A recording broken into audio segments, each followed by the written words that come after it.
Baiklah anak-anak, sebelum Ibu menjelaskan materi yang akan Ibu sampaikan, saya absen dulu ya. Baik, Ibu. Bentar, Giovanni. Hadir Ibu. Tania. Hadir, Ibu. Natasha Wuri. Hadir Ibu. Laila Majina. Hadir, Ibu. Nia Husnul. Hadir Ibu. Taskia. Hadir Ibu.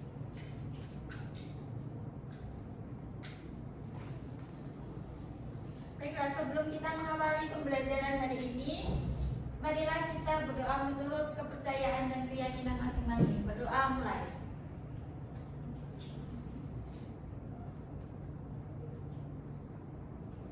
Berdoa tak pernah usai.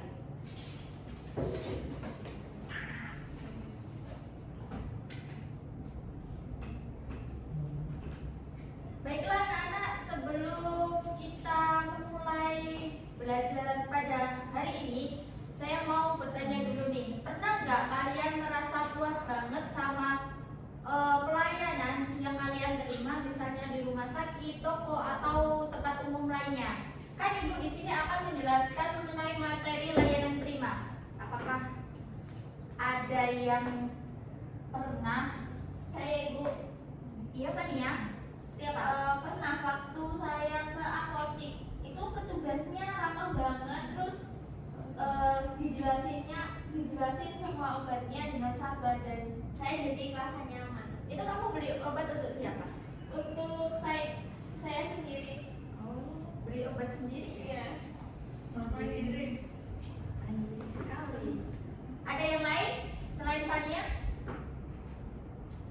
Saya Bu.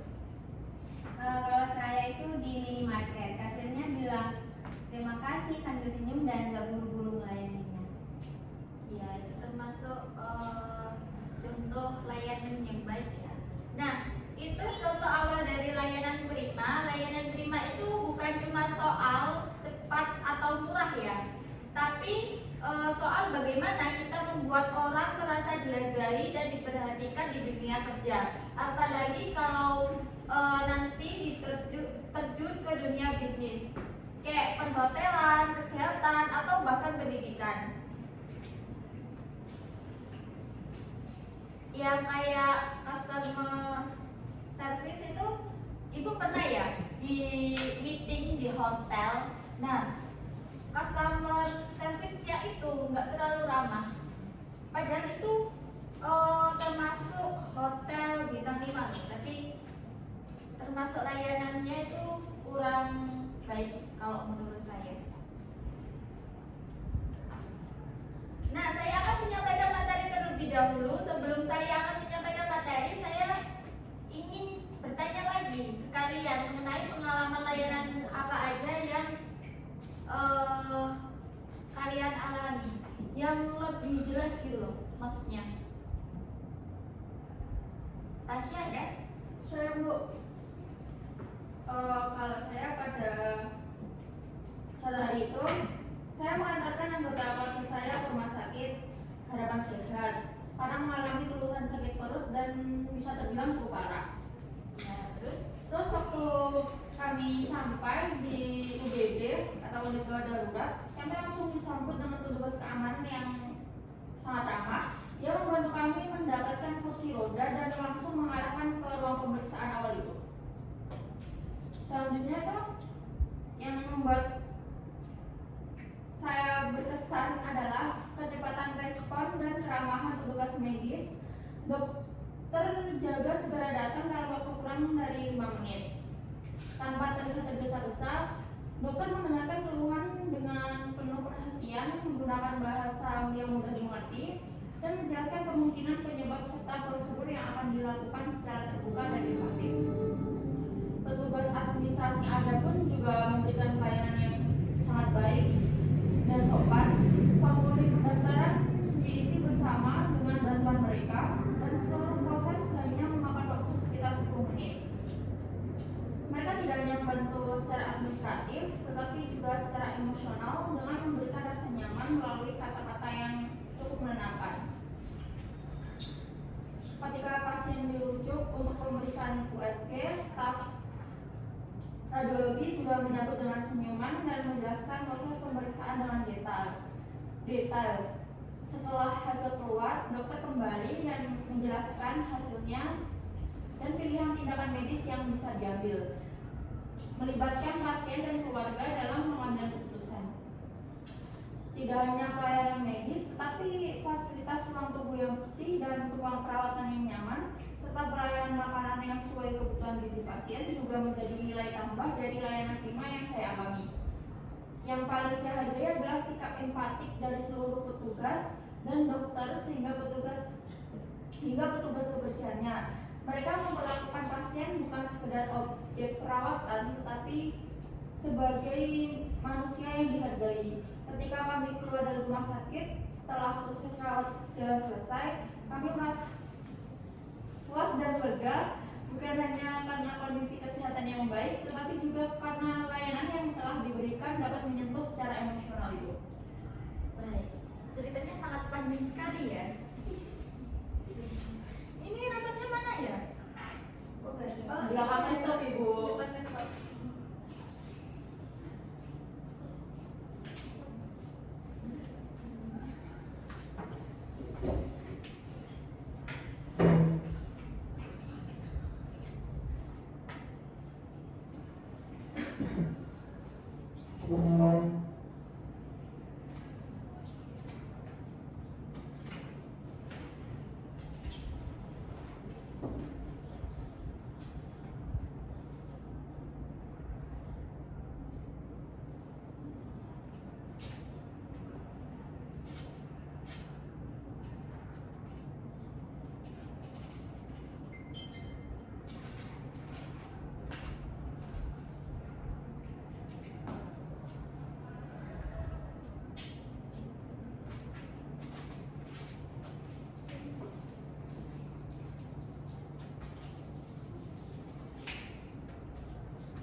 Nah, di sini Ibu akan menjelaskan tentang standar dan kualitas layanan serta penyebab buruknya. Tadi udah diceritakan oleh Tasya pengalaman di rumah sakit, bagaimana cara kerja karyawan kayak dokter, kayak perawat dan lain-lainnya. Nah, yang pertama ada analisis mendalam mengenai standar layanan yang efektif dan efisien. Ada 3 pentingnya standar layanan dalam organisasi modern. Yang pertama ada peran standar dalam efektivitas organisasi. Nah, yang dimaksud itu adalah standar layanan yang baik membantu organisasi mencapai tujuan strategis dan operasional. Mereka menciptakan serangkaian pedoman yang mendukung pencapaian efisiensi. Yang kedua ada kualitas layanan dan kepuasan pelanggan. Dengan menerapkan standar layanan yang jelas, organisasi dapat meningkatkan kepuasan pelanggan.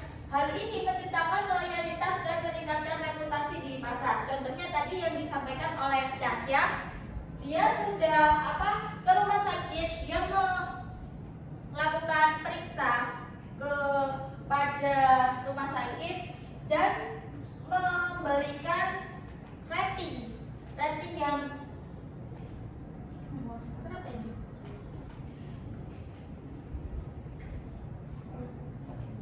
Rating yang baik di rumah sakit karena Tasya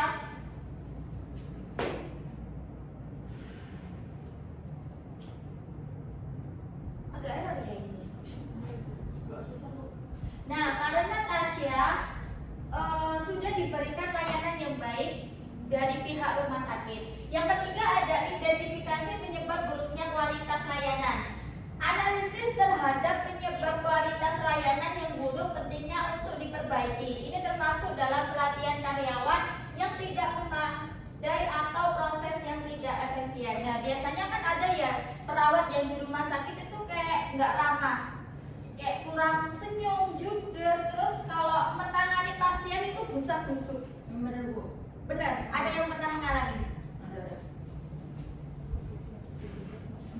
Nah, terus selanjutnya ada standar layanan yang optimal dalam meningkatkan efisiensi. Yang pertama itu ada strategi untuk menciptakan standar layanan yang optimal. Mengembangkan standar layanan yang sesuai dengan kebutuhan organisasi dan Yang kedua ada keterkaitan antara standar dan efisiensi. Standar layanan yang diterapkan dengan baik dapat mengurangi waktu dan biaya operasional sehingga meningkatkan efisiensi secara keseluruhan dalam organisasi. Yang ketiga ada evaluasi berkelanjutan terhadap standar layanan. Melakukan evaluasi berkelanjutan terhadap standar layanan yang ada membantu organisasi menyesuaikan diri dengan perubahan kebutuhan dan ekspektasi pelanggan. Yang keempat ada inovasi dalam penerapan standar layanan. Inovasi teknologi dalam penerapan standar layanan dapat membantu organisasi tetap relevan dan efisiensi di tengah persaingan yang ketat. Kan biasanya itu di rumah sakit kalau ngambil nomor antrian itu kan biasanya harus datang ke rumah sakit ya. Kalau di era digital sekarang kan nggak harus datang ke rumah sakit, ada yang lewat menghubungi dokternya ataupun aplikasi yang mendukung di rumah sakit itu. Nah, di sini ada pentingnya standar layanan dalam kepuasan pelanggan. Yang pertama, hubungan antara standar layanan dan kepuasan. Standar layanan yang jelas dan terstruktur berkontribusi langsung terhadap tingginya tingkat kepuasan pelanggan. Yang kedua, ada feedback pelanggan sebagai dasar perbaikan, menggunakan umpan balik dari pelanggan untuk menilai apakah standar layanan yang diterapkan sudah memenuhi ekspektasi mereka adalah langkah penting dalam perbaikan. Terus yang ketiga ada dampak kualitas layanan terhadap loyalitas pelanggan. Kualitas layanan yang tinggi tercipta dari penerapan standar yang baik meningkatkan loyalitas bagi para pelanggan. Yang kedua ini mengenai keunggulan layanan sebagai indikator kepuasan pelanggan yang tinggi. Nah, identifikasi keunggulan layanan mempengaruhi pelanggan. Yang pertama, pentingnya keunggulan layanan untuk pelanggan. Yang kedua, analisis penyebab buruknya kualitas layanan. Yang ketiga, ada standar layanan sebagai acuan pertama. Di sini ada strategi menciptakan keunggulan layanan yang berkelanjutan.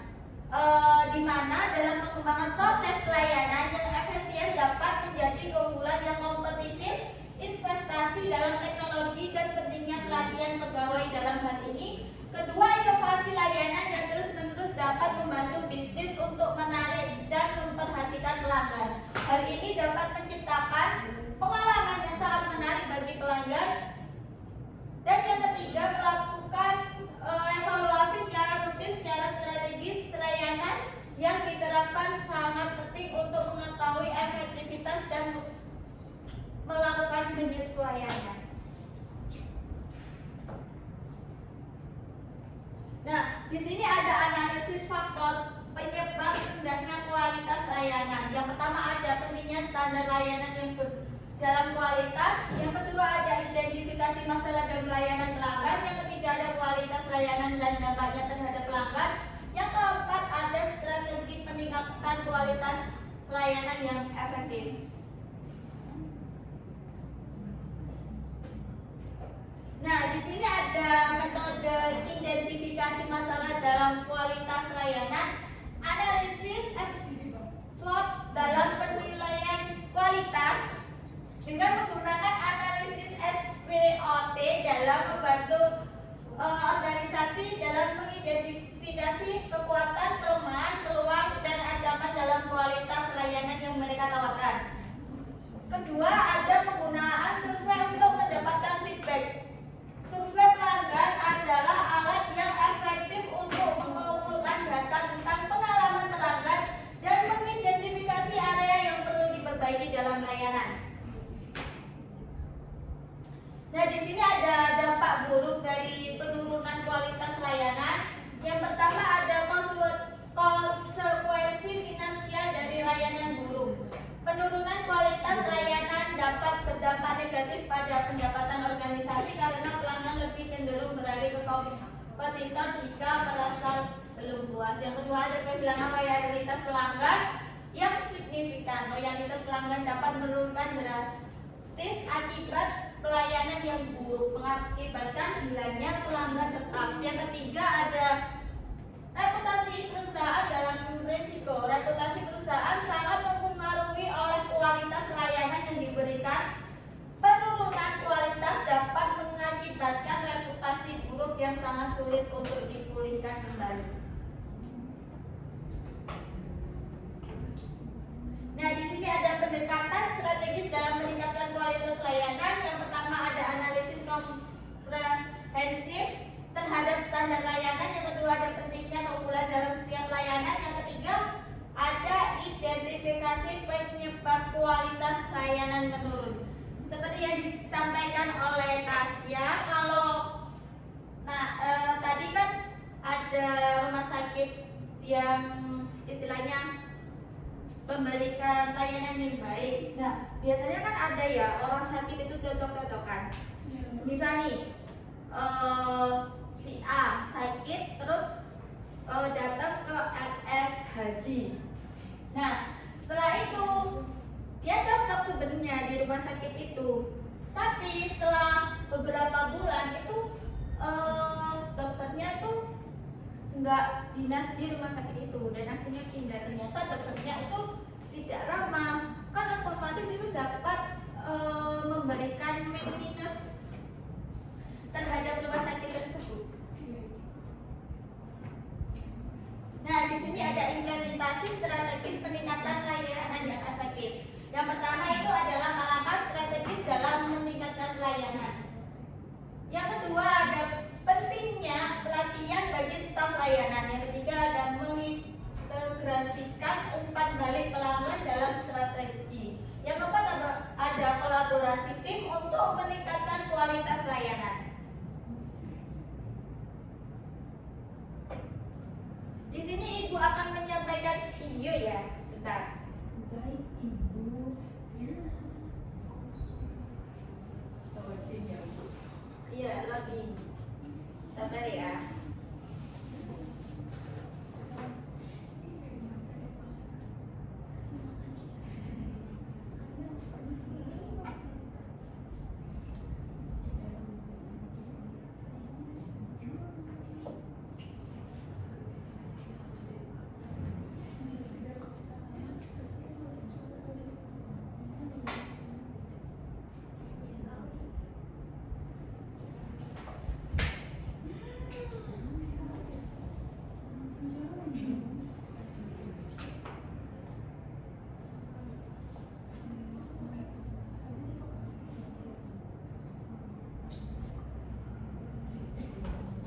Nanti Ibu ada 2 video, nanti silakan isi perbedaan yang tadi.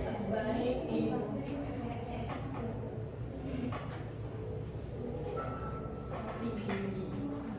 Ada yang dari Pati?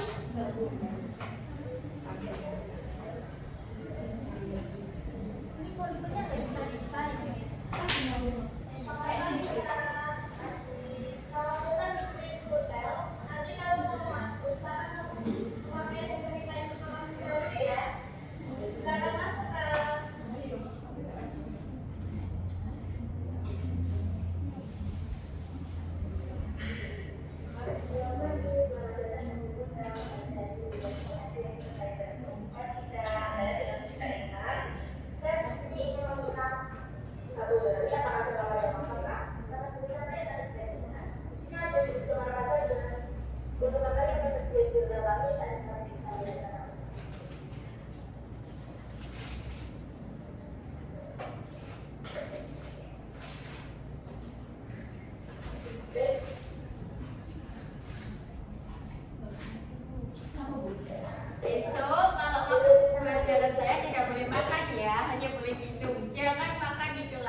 Ini materi saya sudah selesai.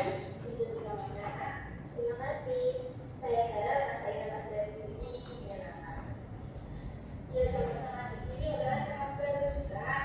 Terima kasih. Saya senang dengarnya. Baik, Asiska, untuk biayanya Asiska melakukan 800.000 rupiah karena Asiska organisasi besar bersama. Iya kan? Sudah ya. Iya. Baik, Asiska, terima kasih. Ini kan prioritas Anda. Terima kasih Kak. Oh iya Pak, di sini juga ada penanganan beberapa misi. Apa ini? Kali ini dicekin dapat kenang-kenangan. Saya sudah terima kasih Kak. Kalau gitu dari jalan administrasi ya, nanti bisa tinggal di sini lagi.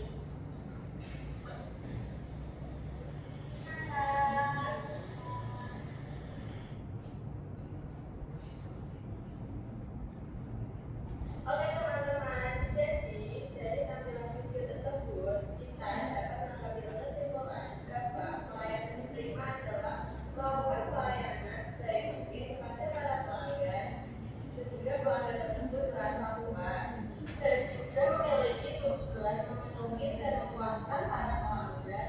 Efeknya sebuah usaha mendapatkan keuntungan yang maksimal. Semoga video ini bermanfaat untuk teman-teman semua. See you next time.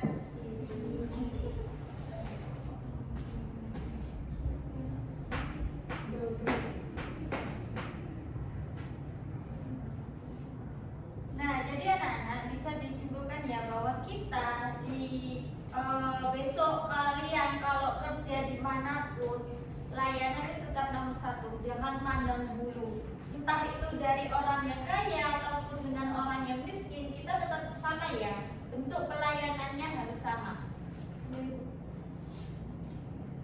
Nah, di sini silakan dibuka HP kalian. Ibu akan melakukan kuis.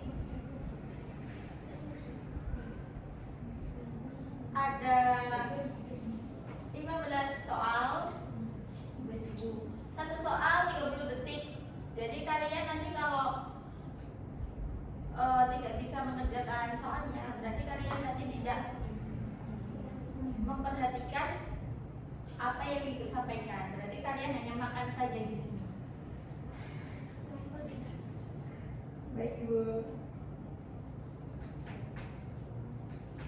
Nah, sebelum ibu melakukan kuis, tadi itu ada layanan yang sepenuh hati, tepat, sopan, dan ramah. Ada 5 prinsip utama yang kita bahas.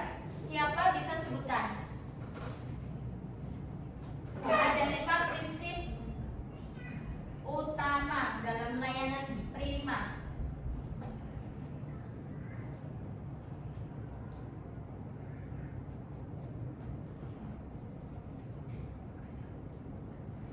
Ada 5 prinsip utama.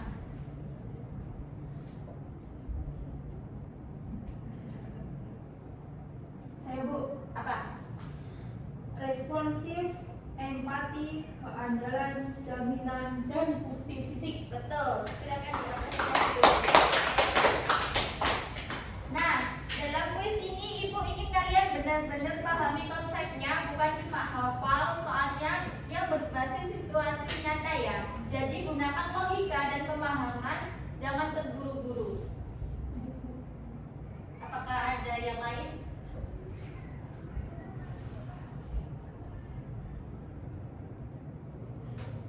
Ibu, apakah boleh buka catatan? Tidak boleh ya sayang, karena ini jadi tanpa catatan ya. Kalian harus percaya diri aja, kalian pasti bisa. Materi ini kan sering kita bahas juga di lewat cerita-cerita yang sudah kalian dengar dari ceritanya Tasya. Ya udah, silakan siapkan handphonenya untuk kuis ya. Ibu, tata dulu.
susah ya sinyalnya di sini.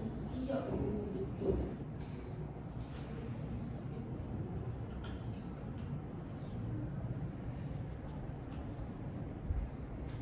Udah kelihatan? Sudah, udah ibu.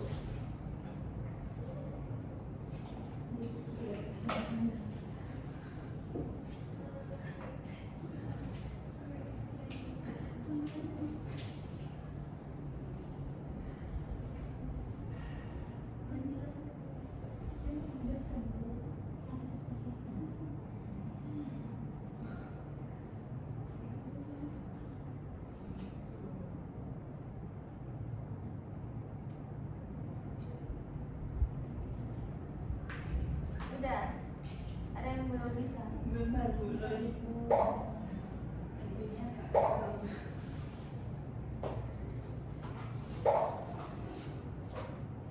Masih 3 peserta. Kiki itu siapa?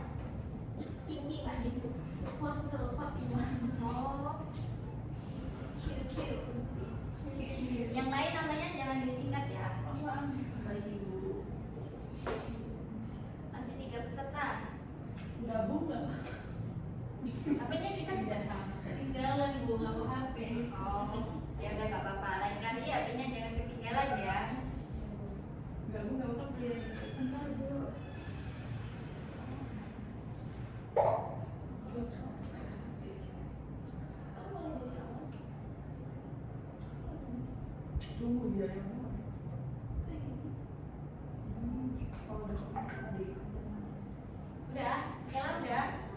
Belum Ibu, bentar. Jangan dulu, sudah jadi. Sudah bu ibu. Satu lagi bu. Kurang 1. Sinyalnya jelek Bu. Yang bisa di Zoom nggak Bu?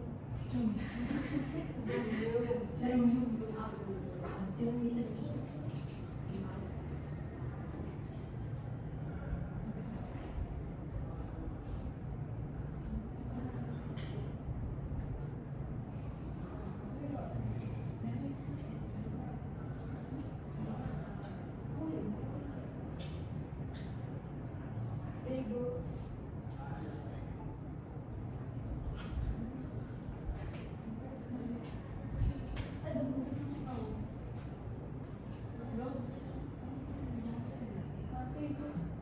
Bentar. Sinyalnya susah.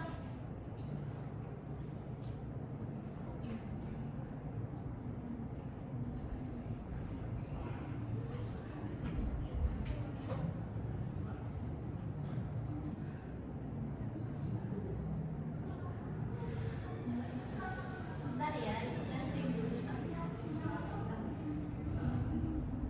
Belum bisa.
Bentar ya anak-anak.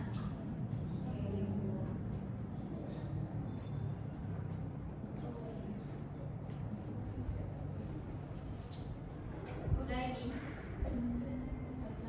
Tidak selesai bu. Kayaknya.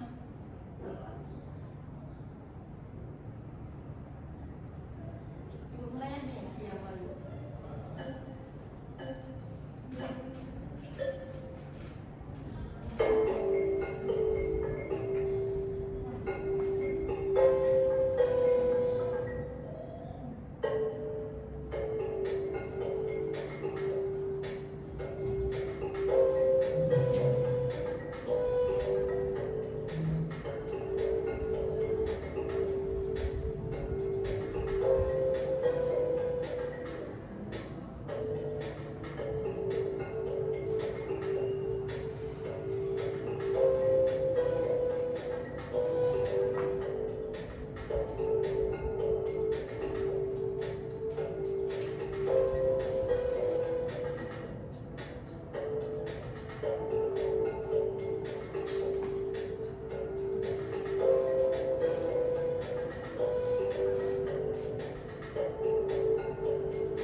Nah, yang terakhir, kan kalian jenuh. Ibu akan memberikan video, nanti disimpulkan tentang video itu ya.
sebelah mata ya, belum tentu yang kita pandang kayak gitu tuh menurut kita tuh jahat atau gimana, enggak. Justru kayak gitu tadi bisa apa ya, memberikan keuntungan buat kita yang menjaga toko dari kemalingan dan lain-lain.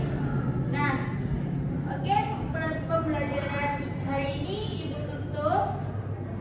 Untuk kuisnya yang 3 orang nanti Ibu akan mengasih nilai dan Ibu akhiri, kurang lebihnya mohon maaf. Saya akhiri, wassalamualaikum warahmatullahi wabarakatuh. Waalaikumsalam.